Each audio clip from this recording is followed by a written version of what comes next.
Hello, my name is Corey Winder. I'm going to be presenting today about dietary effects on our cardiovascular health. I apologize in advance for the low quality recording as I am having to do this at work. A little disclaimer, yes, this is a real life ambulance and this is a real life paramedic in her natural habitat. So let's go ahead and dig into our presentation here. So cardiovascular disease is the leading cause of death worldwide. According to the American Heart Association, 17.3 million people die worldwide as a result of cardiovascular disease. In America alone, 610,000 people die annually from cardiac events. That equates to 1 out of every 4 deaths being cardiac related. These numbers would grow drastically if I were to add the number of people who die from other vascular diseases, such as strokes and pulmonary emboli. Diet is one of the greatest influences on our cardiovascular health. There are 2 main cholesterols that affect our cardiovascular health. The most dangerous type of cholesterol is called an LDL, which is an abbreviation for low-density lipoproteins. LDLs are dangerous because they are the lipoprotein that carry fat and cholesterol in the blood. If there are too many LDLs, they can essentially clump together and stick to the walls of arteries and veins. This process is called atherosclerosis.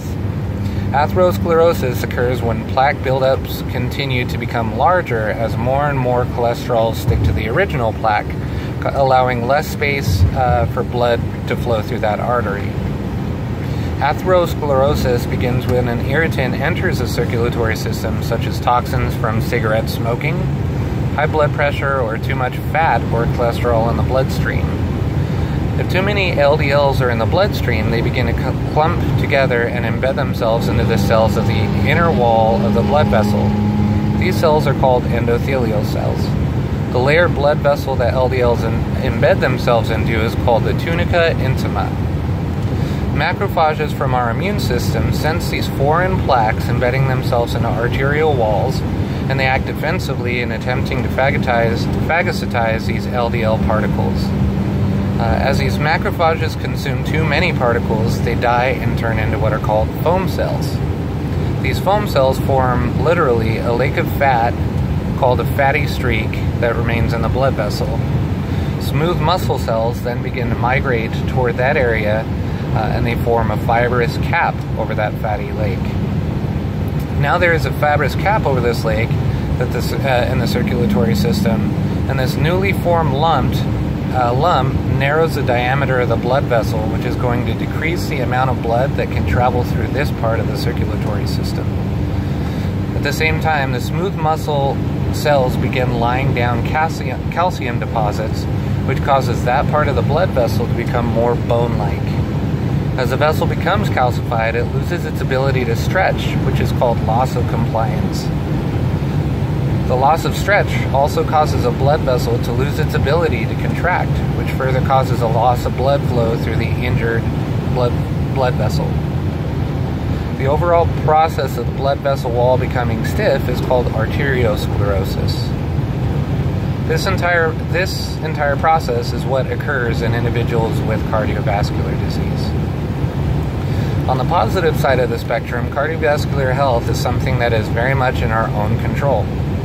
An important factor in maintaining cardiovascular health is to limit the amount of bad cholesterol, or LDL, intake. This can be done by avoiding processed foods or food with saturated fats and trans fats.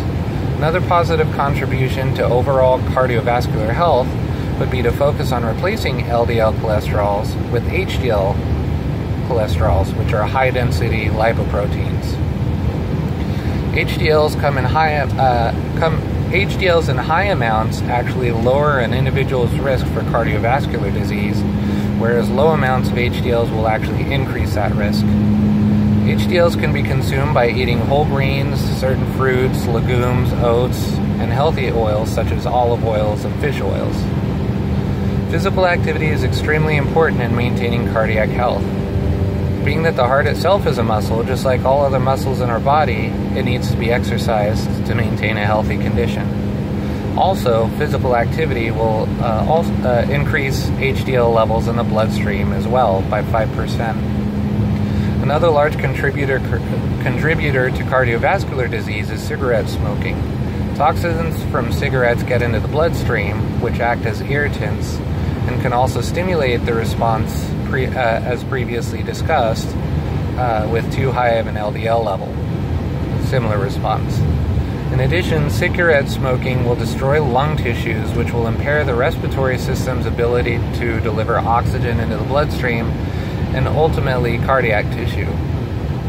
When oxygen delivery is impaired due to cardiac tissue, a great strain is placed on that heart tissue, which will begin to injure and ultimately cause cardiac cells to die off. My hopes today is that this presentation will serve as a reminder that contributing factors to cardiovascular disease are absolutely avoidable and in our own control. Personally, this information has served as more than enough of an eye-opener to motivate habit changes before it comes too late and irreparable damage occurs. Thank you for listening and have a great day.